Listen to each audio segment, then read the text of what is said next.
Salam, gaji 5K, nak ambil Harrier, okey tak? Gaji 5K, Harrier harga 200 lebih, lepas ke?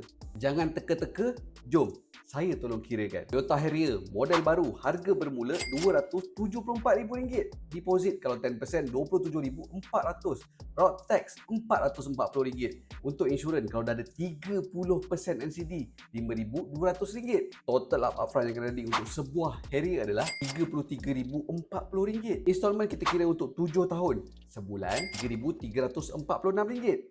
Kalau setahun RM40,152. Kita kira pula dia punya yearly expenses. Insurans RM5,200. Road tax RM440.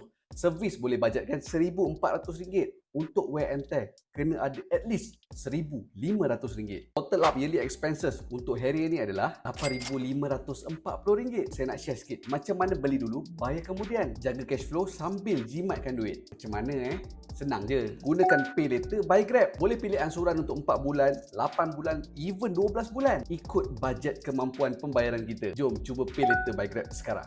Campurkan yearly expenses dengan yearly installment, maka dapatlah RM40,692. Bahagikan pula dengan 12 bulan. Di sebulan RM4,057. Berapa income yang sisa?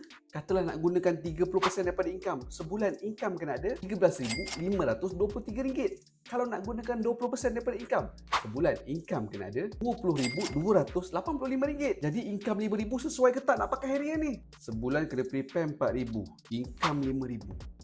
Takkan nak gunakan 90% daripada income? Belum isi minyak lagi tu.